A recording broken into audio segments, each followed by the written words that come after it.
Welcome back, everyone. Today we have a great show for you, diving into the recent... Welcome back to the Pirate Radio Waves, brought to you by Solomon's Rising Sports Betting. Glad to be back. You know the drill. You send us the data sources, the research, the injury reports, the meteorological data, and we cut through all that noise to find the nuggets that actually matter. That's right. If you're listening, you know we're not here for the general narratives, the talking heads, or that emotional hedge that just clouds so many decisions on a Sunday morning. No. We're here, elbow deep in the data, looking for where the market has fundamentally mispriced volume, opportunity, and role. Because that's where the edge is. That is where the genuine edge lies. And what a critical slate we have today. Our mission is focused entirely on the 1 p.m. Sunday NFL schedule. We've got 8 games packed with playoff implications, weather chaos. Oh, yeah. And some serious late-season injury-driven role changes. We are fading the emotional noise and just isolating the sharpest yardage and anytime touchdown value we can possibly extract. And if you need like an overarching thesis for Week 15, let's just establish right now, this slate is defined by volatility. What? But that volatility creates predictable opportunities.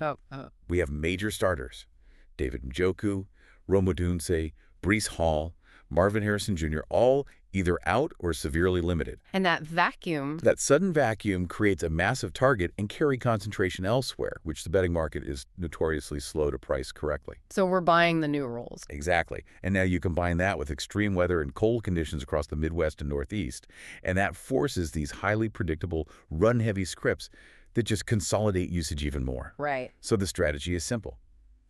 We are aggressively buying role change. We're aggressively buying running backs against vulnerable defensive fronts. And we are cautiously fading the volatile, cold-impacted passing games that really rely on efficiency. Okay, let's unpack this with surgical precision. We have a clear mission, and we need to start where the conditions will dictate the flow more than any coach's play sheet. Weather games. The weather chaos games. First up, we've got the Chargers heading to Kansas City to take on the Chiefs. KC is laying 4.5 points with a tiny total of, 41.5 to 43.5? Yeah. That line, especially that total, it smells exactly like the forecast. Absolutely freezing and difficult to score efficiently.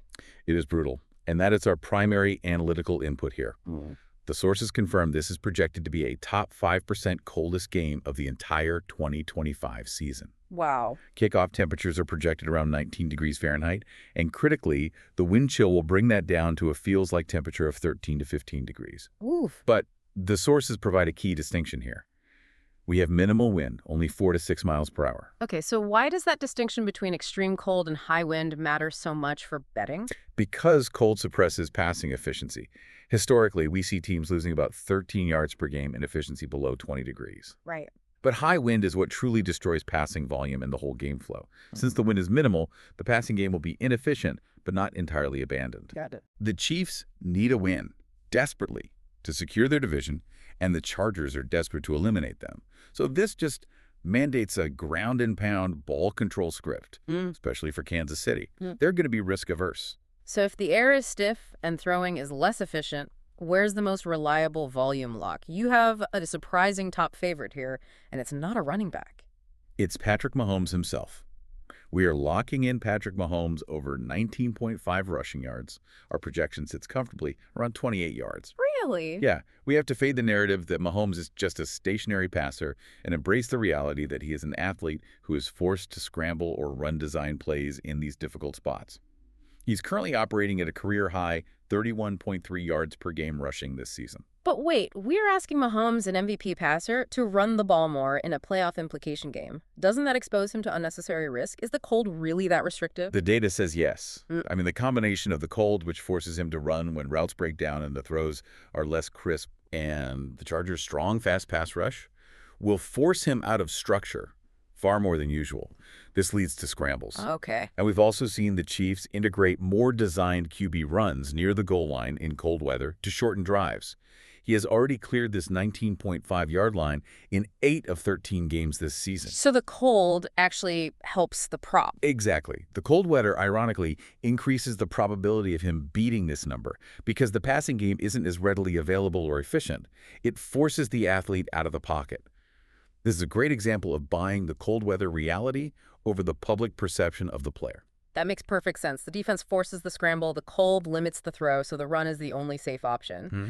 What about on the Chargers side? They've got a new look backfield and major concerns about Justin Herbert's surgically repaired hand in that extreme cold. Yeah, that cold weather script just demands a downhill power runner. And the market is still sleeping on Omarion Hampton. Oh, He is the must-have volume lock on the Chargers side. He returned last week from an ankle injury, saw a 31% snap share, and looked incredibly explosive. I think it was something like 71.4% of his yards came after contact. wow. The Chargers coaching staff knows they have to rely on him to protect Justin Herbert's hand, especially in sub-20-degree weather, where the impact from a hit could be compounded. So we're projecting a massive roll spike for Hampton then. A dramatic, unpriced roll spike. We project his snap share to climb dramatically, likely from that 31% mark up to 45 or even 55% this week. That's huge. This is a true injury and weather-driven roll change that the market has not adequately priced. If you can get Omarion Hampton over an estimated 35 rushing yards, our projection is a conservative 38 to 40. That is a strong lean over. The volume is guaranteed to be there to take pressure off the passing game. It's a protection plan disguised as a running back prop. Exactly right. Okay, let's talk red zone focus and the anytime touchdown value here. Kareem Hunt is the clear goal line choice for Kansas City, but you have a very sharp contrarian take on the passing game volume. Yeah, a Hunt is a strong ATTD play at an estimated plus 320, simply because he is the clear goal line back with 8 rushing touchdowns, and cold weather just emphasizes short yardage power running. Makes sense. But here's where it gets really interesting. Yeah. We are taking a contrarian stand against the biggest name on the board, Travis Kelce. Whoa, hold on. You are contrarian fading the legend in a must-win game. I'm going to need the data to back this up. Look at the mechanism of the cold. The market is buying the Kelce narrative that he'll dominate in a crucial game. But in extreme cold, the air friction makes the ball heavier, less predictable, and crucially tight end separation shrinks. Okay.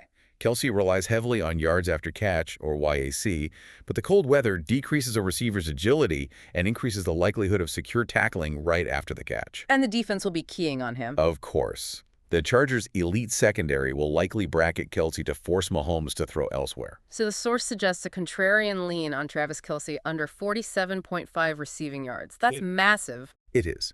If you find a line at 48.5 or higher, that's a sharp under. And if Kelce is covered or limited by the cold and the scheme, where does Mahomes turn for his safety valve? Noah Gray. Noah Gray. He's the forgotten tight end, and that's our sneaky TD play. Gray has 0 touchdowns this season, which keeps his odds long, but he has accumulated 31 red zone targets. 31. That's elite volume for a backup. Elite volume. He is the high-leverage safety valve option Mahomes relies on when Kelce is double-teamed.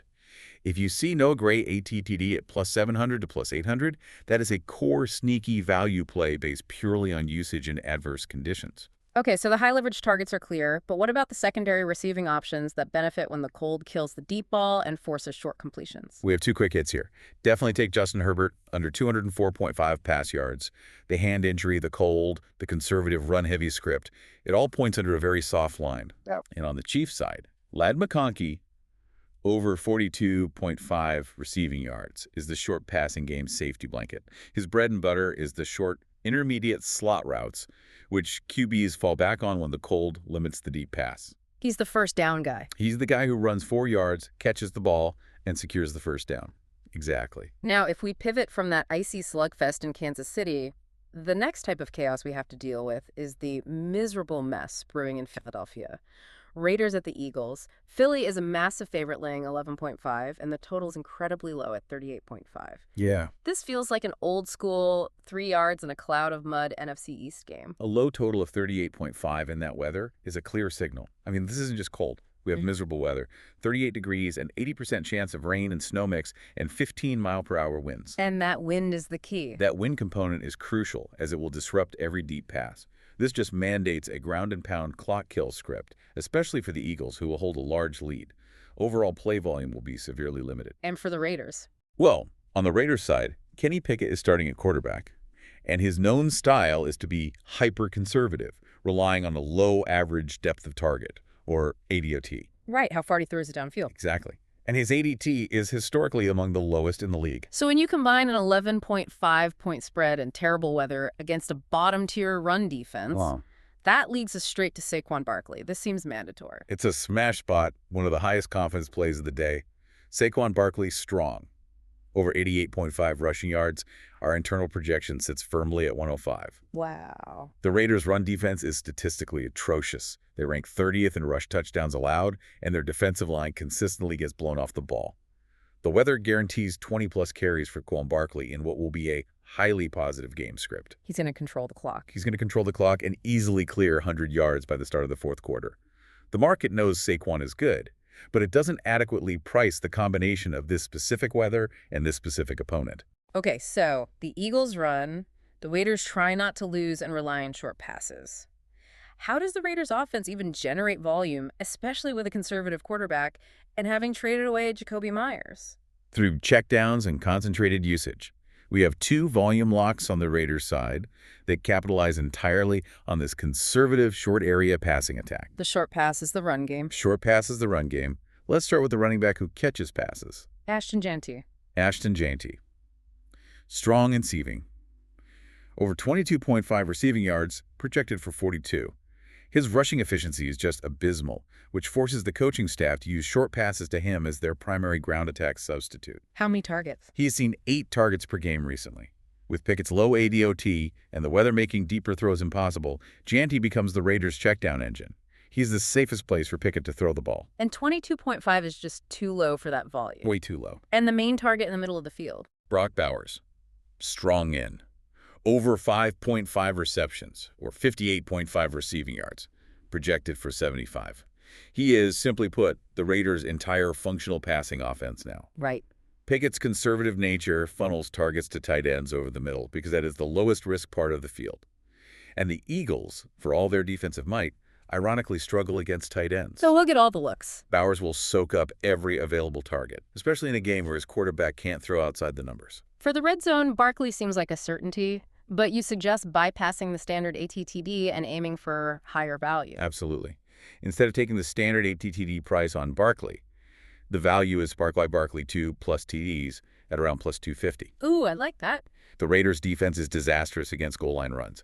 If Philadelphia scores 3 or 4 touchdowns, Barkley is highly likely to secure 2 of them. It's just a much better return on investment. And for the Raiders? The sneaky TD is Brock Bowers' ATTD at plus 210. If the Raiders score at all, which is a big if. A very big if. It is almost certainly through Bowers, as he's their only reliable, high-volume end zone target. Incredible detail on how weather dictates personnel decisions. Okay, we've covered the weather chaos. Now let's pivot to what I think is the most exciting section.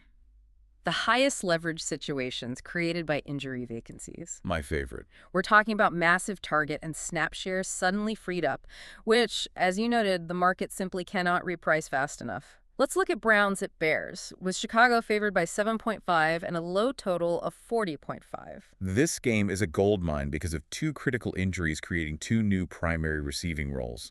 The Bears are favored, aiming for a clock kill script. Right, their run game. But the Browns, despite facing the NFL's best pass defense, allowing only 165 passing yards per game, will be forced into 35 to 40 pass attempts to keep pace. And the key injuries. David Njoku for the Browns and Roma Dunze for the Bears. Let's start with the Browns. Njoku, the target hog, is OUT with a knee injury. He was seeing close to 10 targets a game. I mean, that is a black hole of volume. Who steps into that massive tight end role? That volume flows directly and unambiguously to Harold Fannin Jr.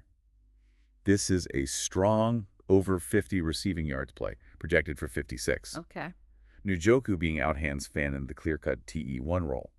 We've already seen his safety valve usage spike over the last 4 games, getting 27-plus targets even with Njoku in the lineup. And the rookie QB loves him. And rookie quarterback Shedder Sanders relies heavily on a tight end over the middle for his quickest, safest read, which Fannin executes perfectly. So the line of 50 is set based on Fannin being a backup, but his true projection is much higher because he's now the starter by default. Exactly.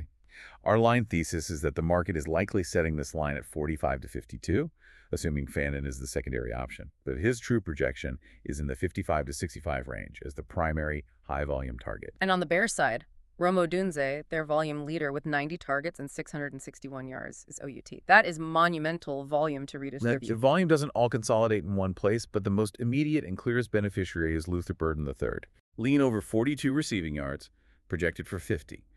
Odunze's absence just thrusts Burton into the WR2 role, with his snap share trending well over 50% this week. And against that low line. The Bears won't throw 40 times, but even 5 or 6 targets against a low line of 42 is plenty for a high-graded receiver like Burton. This is buying the spike in usage based on a vacuum. Let's talk touchdowns. If Njoku is out, Fannin has to be the red zone favorite for the Browns. Absolutely. Harold Fannin Jr. ATTD at plus 295 is the key value play here. Njoku's goal line work flows directly to Fannin, who has already scored in back-to-back weeks. And you can quantify the value. Crucially, we can. His true touchdown probability, based on projected volume and matchup, is around 28%. The implied odds at plus 295 only give him a 25% chance. So we're getting a statistical edge. For our listener, that's essentially saying the bookmakers haven't adjusted for the starting role change, giving us a free statistical edge on the probability. But I assume Cole Kmet, the established name on the Bears, benefits from the Odunze injury. Why are we fading him? The fade is Cole Kmet ATTD, even if you see him at an estimated plus 350. Despite his high snaps, Kmet has a notoriously low target rate of 5.2% per snap. He's a blocker. He is a blocker-first tight end in this Ben Johnson scheme. The primary tight end beneficiary of the Odunze injury, due to scheme fit, is actually Colston Loveland. Right. Kmet's role near the goal line is often to block or be a decoy. He is a high-confidence fade for red zone equity. The volume just doesn't consolidate to him in a receiving capacity. Moving on to the Tank Bowl, Commanders at Giants. New York is favored by a tiny 2.5 points with a total around 46. This matchup screams ground game mismatch. It's a running back paradise. Yeah. Both teams prefer to run, and Washington's ground game ranked 4th in the league faces a Giants run defense that is historically porous. How bad are we talking? The sources confirm they are allowing 6 yards per carry, the worst mark since 1978. 6 yards a carry. That's not just bad, that's a structural breakdown. It is. And the damp 40-degree weather just further encourages running and short passing to protect the QBs Mariota for Washington and Jackson Dart for New York. Okay, let's find the volume locks on the ground here, starting with Washington. With lead back Chris Rodriguez Jr., hobbled and limited, Ja'Cory Krosky-Merritt is set for a feature role. This is a strong over-end, over 59.5 rushing yards, projected for 80. This line is wildly unadjusted to his expected workload and this historically poor matchup. He already gashed the Giants for 82 yards in Week 1 when he was splitting carries. So now he gets the whole load. If he sees 15 to 18 carries, which he should, 80 yards is the absolute baseline against the league's worst run defense. You have to hit the over aggressively. And on the Giants side, who is the runner we target against that tired Washington D? Tyrone Tracy Jr. strong. Over 82.5 rush plus rec yards, projected for 95. He is the Giants' de facto RB1 now, and critically, he's a true 3-down back who rarely comes off the field. So the prop is insulated. The combined yardage prop is insulated, even if the script turns pass-heavy, because he'll be in for all the checkdowns. He's facing a Washington defense that allows high YAC and high rushing yards. His workload spike has pushed his floor well above that low 80s line. And the Giants also feature a legitimate, high-volume dual-threat QB in their rookie Jackson Dart. They do, and the market is still treating him like a pocket passer. Jackson Dart, strong over 29.5 rushing yards, projected for 40. Why so high? Dart is a true dual threat with 7 rushing touchdowns this season. Washington's man coverage scheme opens up massive scramble lanes when the primary reads aren't there. Plus, the Giants use designed QB keepers near the goal line. Jalen Hurts light. Think Jalen Hurts light usage. He's averaged 42 yards per game rushing in his starts. The 29.5 line is just too soft. For the red zone, let's look at the running backs first, since both defenses are so weak against the run. The value favorite is Ja'Cory Krosky-Merritt ATTD at plus 140. Washington is run-heavy in the red zone, ranking 5th in the NFL in TD rate. With the Giants' porous run D, Ja'Cory is a clear value pick. And for the Giants? My favorite pick on the Giants side is Jackson Dart ATTD at plus 190. Again, he leads the team with 7 rushing TDs, and his usage near the goal line is elite. The public ignores QB rushing touchdowns, but Dart's design usage makes this a high probability event. You also have a true long shot tight end in this game that leads the team in receiving touchdowns. The sneaky TD is Giants TE Theo Johnson ATTD at plus 320. Johnson leads the Giants with 5 receiving touchdowns. He's the big 6'6" red zone target, often overlooked by the public. Jump ball guy. He scores in bunches on play-action rollouts and jump balls. Against a Washington defense that has yielded 6 tight end touchdowns this year, he's a massive value sprinkle. Okay, pivoting to the high-stakes divisional battle that looks like a statistical anomaly. Bills at Patriots. Buffalo is only laying 1.5 with a massive total of 49.5. This implies a competitive, high-scoring game despite the cold. That's the key read. We have two aggressive teams fighting for the division. It's cold, 29 degrees, but critically minimal wind. We expect a high-volume competitive game where both run games have elite matchups. Okay, let's get straight to the must-have that you flagged as the sharpest, most glaring edge on the entire card this week. Tell us about James Cook. That belongs unequivocally to Bills RB. James Cook. Strong. Over 81.5 rushing yards, projected for 97. 97. We need to focus on this number. This line is statistically indefensible. Cook averages 100.6 rushing yards per game this season. The Patriots rank 31st versus the run in EPA, allowing 5.1 yards per carry. Wait, 81.5 yards when he's averaging 100. That 19-yard gap isn't just a difference. That's a massive historical red flag. Why did the market miss this so badly? The market is likely pricing in a historical Patriots defense or maybe some residual fear from matchups 2 years ago, but that defense is gone. Right. The current Patriots defense is statistically weak against the run and has given up huge yardage to feature backs repeatedly. The Bills coaching staff is fully aware of this. So they'll exploit it. They will script runs heavily against this defense. If Cook gets his average of 18 carries, 100 yards is the floor, not the ceiling. The 81.5 line should be closer to 95. This is the definition of a statistical mispricing. You slam the over. You slam me over. That rationale is airtight, but you also have an immediate volume lock on the Patriot side against the Bills' defense, which has also been exposed on the ground. Trevain Henderson, strong Arsenair, over 45.5 rushing yards, projected for 68. This is another example of buying the matchup over the reputation. Okay. Henderson has 6 straight games with 55-plus rushing yards, showing a clear increasing role. He faces a Bills defense that, despite the reputation, also ranks 31st in rush EPA and allows 5.1 yards per carry. His role is increasing, and that 45.5 line is extremely soft. A running back feast. It's a running back feast. Who are the receiving volume plays in this competitive environment? Dalton Kincaid, Bills tight end. Lean over 58 receiving yards, projected for 72. We see Kincaid as historically a boom play in his first game back post-injury. He also dominated the Patriots earlier this season, putting up over 100 yards. And a touchdown threat. A primary red zone target for Josh Allen. That brings us to the ATTD value, too. Kincaid ATTD at plus 230 to plus 245 is a strong play based on volume and history against this opponent. What about a true long shot that benefits from the deep shot element? The sneaky TD is Patriots WR Kayshon Boutte ATTD at an estimated plus 280 to plus 350.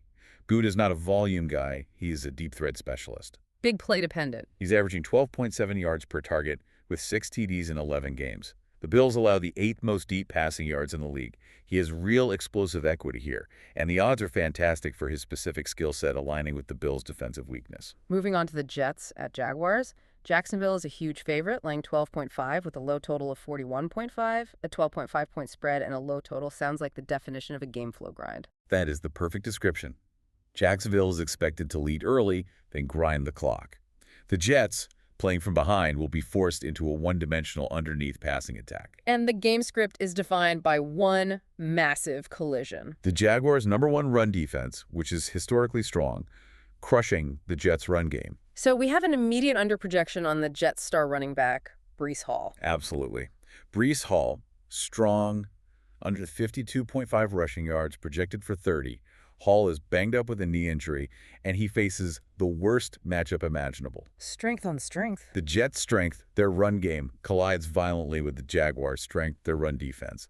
We side with the defense, especially given Hall's health and the expectation of playing from behind. If Breece Hall is out of the game flow, who cleans up the rushing yards for the Jaguars in that clock kill scenario? LaQuinn Allen Jr. strong, over 49.5 rushing yards, projected for 60. This is the most underrated play on the board. The Jaguars will manage Travis Etienne's workload with a big lead, handing Allen, who had 70 yards last week, extended fourth-quarter carries against a tired Jets defense. So he's mispriced as a backup. He's mispriced due to his backup label, but the game script makes him effectively a co-starter in yardage terms late in the game. With the Jets forced to pass underneath, who benefits on the Jaguars' offense? Jakobi Meyers. Strong over 54.5 receiving yards, projected for 65. With Ridley and Kirk out, Meyers is the de facto WR1 and Lawrence's top healthy receiver. And the matchup. He faces a Jet secondary missing its slot cornerback, Michael Carter II. The Jets' outside corners are excellent, but Myers will exploit that slot matchup repeatedly. Yeah. He's the highest confidence receiving prop in this game. Any other prop value particularly fades in this Jets game? The classic fade is Jets' WR Allen Lazard. Under 14.5 receiving yards projected for 5. Lazard has been completely phased out of the offense. This is a high-confidence fade of a player whose reputation far exceeds his actual role. Which is gone. Essentially gone. This line should be near 0. We move on to the Cardinals at Texans. Houston is a heavy favorite, laying 9.5, total of 42.5. This feels like another run control script for the favorite, but with massive game-altering injury consequences for Arizona's passing game. It is. The Texans aim for a run-dominant time control approach.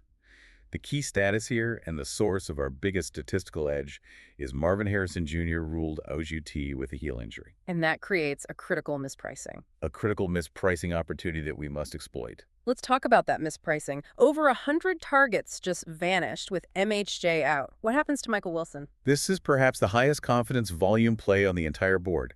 Michael Wilson's strong over receiving yards, if listed anywhere in the 60 to 75-yard range, is a smash spot. It's a critical mispricing opportunity. Critical. We have historical data confirming his role change. Without Marvin Harrison Jr., Wilson has averaged 12 targets and an incredible 148.3 receiving yards across 3 games. 148.3 yards. And the line is sitting potentially 65 yards lower than that average production. Why is the market so blind?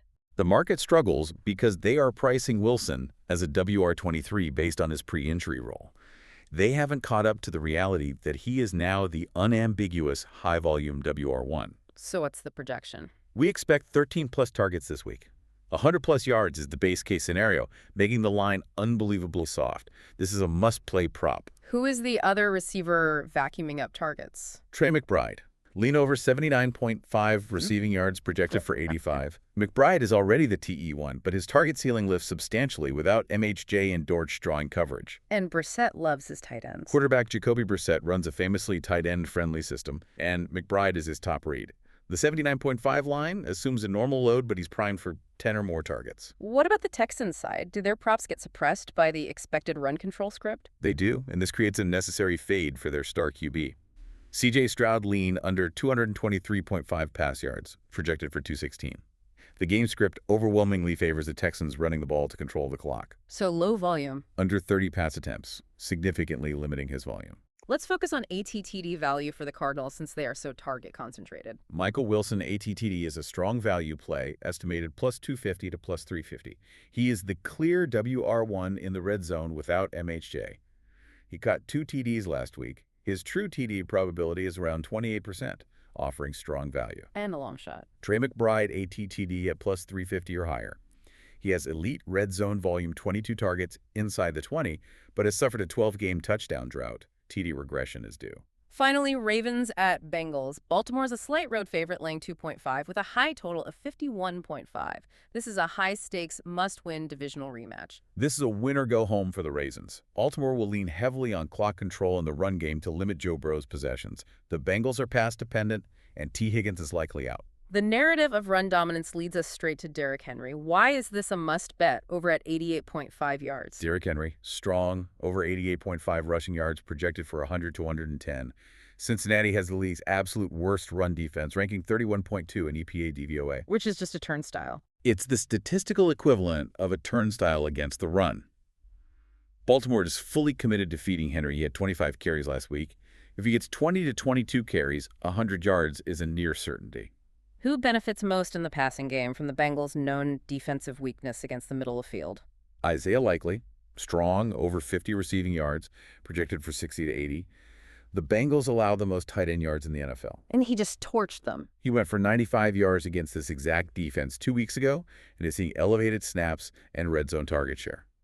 The 50-yard line is a conservative baseline. He is the strongest tight end play on the board this week. Let's look at the red zone. Henry's chalk, but what's the best value combo? Henry ATTD at an 80 or 195 is the chalk, but you have to bet it. The volume is too secure. However, the best value combo is likely ATTD at plus 260 or better. Why? His efficiency versus the Bengals' preferred too high safety look and their historical weakness to TEs make this a positive expected value play. The market is still pricing him as secondary to Mark Andrews, but his efficiency reverses that logic. And a true long shot sprinkle on a quarterback in a high total game. Yes, Joe Burrow rushing TD at plus 300 or higher. Burrow has designed red zone run upside if the Ravens stack the box to stop Henry. The public ignores QB rushing touchdowns, but Burrow's mobility creates a scoring opportunity. That was an intensive, detail-rich dive into 8 highly nuanced games. We've dissected the weather, isolated the injury vacuums, and found the statistical anomalies. Now, for the moment of truth, let's consolidate all this into our final betting blueprint. The ticket. This is the structured recap, consolidating all the best plays. Pay close attention to the confidence rankings for the props. Let's hear it. All right, first up, Bills at Patriots. We're on Bills cover Michael 1.5, over 49.5. Okay. Top props ranked by confidence. Number 1, James Cook, over 81.5 rush yards. Still a lot. Number 2, Tre'Von Henderson, over 45.5 rush yards. Number 3, Dalton Kincaid, over 58 rec yards. And the long shot TD scorer, Keyshawn Boot. Chargers at Chiefs. We're taking Chiefs covered negative 4.5, under 43.5. Top props. Number 1, Patrick Mahomes, over 19.5 rush yards. Number 2, Omarion Hampton, over about 35 rush yards. And the contrarian play, number 3, Travis Kelce, under 47.5 rec yards. Love that one. Long shot TD, Noah Gray. Ravens at Bengals. Ravens covered taking 2.5, over 51.5. Number 1 prop, Derrick Henry, over 88.5 rush yards. Number 2, Isaiah Likely, over 50 rec yards. And number 3, Isaiah Likely, ATTD at plus 260 or better. Long shot. Joe Burrow rushing TD. Keep it rolling. Commanders at Giants. Giants covered negative 2.5, over 46.5. Top props, Ja'Cory Crosky-Merritt, over 59.5 rush yards. Jackson Dart, over 29.5 rush yards. And Tyrone Tracy Jr., over 82.5 rush plus rec yards. Long shot ATTD, Theo Johnson. Cardinals at Texans. Texans covered 99.5, under 42.5. Number 1 prop by a mile.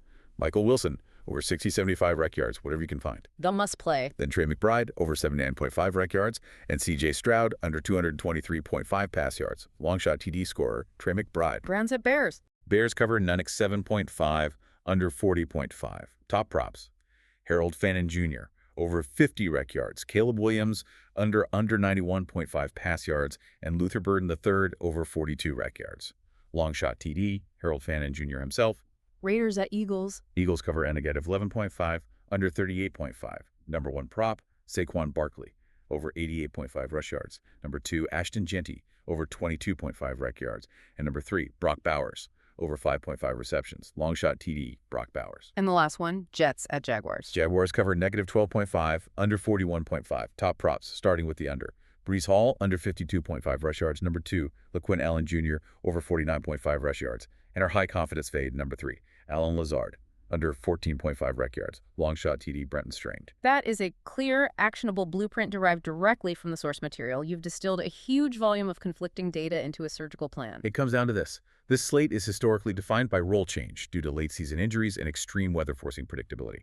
The sharpest edge is always found when a backup steps into a primary high-volume role before the market can catch up. LaQuinn Allen Jr., Harold Fannin Jr., and especially Michael Wilson all represent highly profitable, unpriced volume spikes this week. You must bet the usage spike before the market catches up and corrects the line. The public is pricing the players' names. The market should be pricing their new roles. That's the key takeaway. Thank you for sharing your source material for this deep dive. Now, go apply this knowledge, find your own edge, and we'll catch you next time here on The Deep Dive. Good luck out there.